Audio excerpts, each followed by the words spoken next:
লোকসভা নির্বাচন যত এগিয়ে আসছে ততই বাড়ছে রাজনৈতিক অশান্তি। এবার তৃণমূল করার কারণে বেধড়ক মারধরের অভিযোগ এক তৃণমূল কর্মীকে। অভিযোগের তীর বিজেপির বিরুদ্ধে। আহত ওই ব্যক্তির নাম বৈদ্যনাথ ধারা। ঘটনাটি ঘটেছে খানাকুলের চিংড়া পঞ্চায়েতের কেটেদল অঞ্চলে।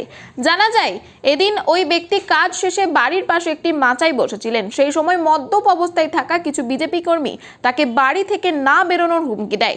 তখন ওই ব্যক্তি কোন কারণে বেরোবেন না বাড়ি থেকে সেই প্রশ্ন করতে বাস নিয়ে তারা বৈদ্যনাথ বাবুর ওপর চড়াও হন। তাকে বেধড়ক মারধর করেন, রীতিমতো তার মাথা ফাটিয়ে দেন। গ্রামের লোকজন আসতেই দুষ্কৃতীরা চম্পট দেয়। পরবর্তীতে স্থানীয়রা তাকে উদ্ধার করে আরামবাগ মেডিকেল কলেজ ও হাসপাতালে ভর্তি করে। বর্তমানে তিনি সেখানেই চিকিৎসাধীন। এই বিষয়ে কি জানাচ্ছেন তিনি, ওনাদের কাছ থেকে শুনবো বিস্তারিত। 24 আওয়ার্স আরামবাগের রিপোর্ট।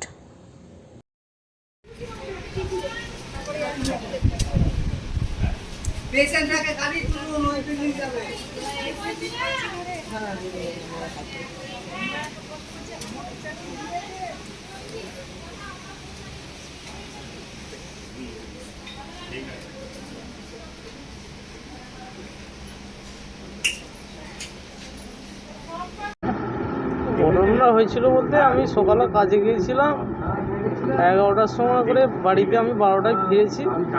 এসে বসে আছি, মানে একটা মাচা করা আছে, পাড়া মাচা করা আছে, সেখানে বসে আছি। হঠাৎ করে দেখি 3 জন আসলো,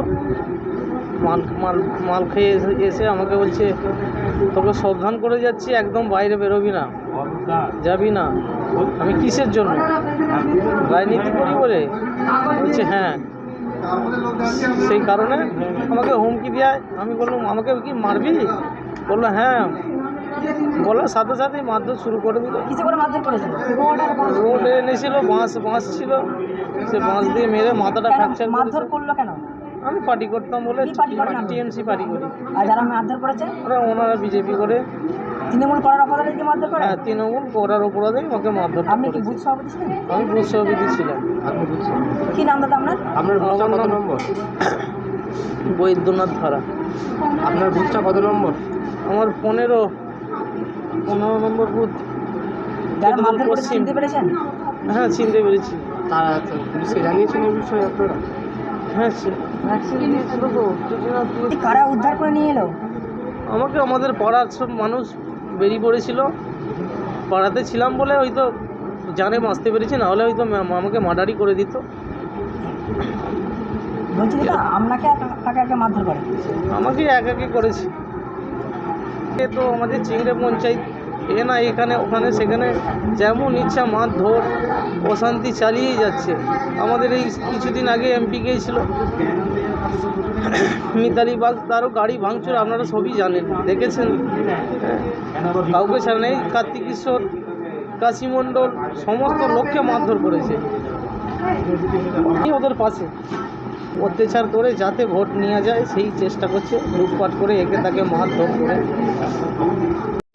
ও কাজ করে এসে বসছিল। ও আগে রাজনীতি করতো, ঠিক আছে, মাঝখানে সব বসে গেছে, এখন আর করেনি, চুপচাপ রয়েছে। কিন্তু হুমকি দেওয়ার পর সব বসে গেছিলো, সবাই চুপচাপ আছে, জানে গন্ডগোল এলাকায় কোনো ঝামেলা টামালা যাতে না হয়। কিন্তু ওরা বসে আছে, এত ওরা যে মারধর করছে। বুথ সভাপতি ছিলেন? কে? উনি বুথ সভাপতি না, উনি বুথ সভাপতি ছিলেন না, উনি একজন সাধারণ দলের কর্মী। কোন পার্টি? তৃণমূল। কোথায় গন্ডগোল হয়েছে? হ্যাঁ, আর গন্ডগোল কিছু হয়নি, কিন্তু ওরা প্ররোচিতভাবে ওদিকে যে ও কাজ করে এসে বসে আছে, ওকে যে মাচায় বসছিলেন, ও স্নান করতে যাবে বলে। কারা মারধর করে? ওরা বিজেপির ছেলে। কতজন মিলে মারধর করে? ওকে কত জনা 5-6 মিলে মারধর। কিসে করে মারধর করেছে? রড, শাবল, ফাঁস দিয়ে নাকি। কজনকে মারধর করেছে? হ্যাঁ, কজনকে মারধর করেছে? কজনকে বলতে গেলে ওর ভাইটাকে মেরেছে, চরচাপড় ঘুষি জায়গা ছাড়াতে গিয়েছিল, আর ওকে মেরেছে। যাকে মেরেছে তার নাম? হ্যাঁ, যাকে মেরেছে তার নাম হচ্ছে বৈদ্যনাথ ধারা। কি নাম? কোথায় বাড়ি? হ্যাঁ, কোথায় বাড়ি? কেটেদল। আপনার কেটেদল। আমার কি হয় বলতে গেলে, আমাদের এই দলের ছেলে। আপনি নিয়ে আসছেন? আমি নিয়ে আসি সঙ্গে। আমার নাম রাজু।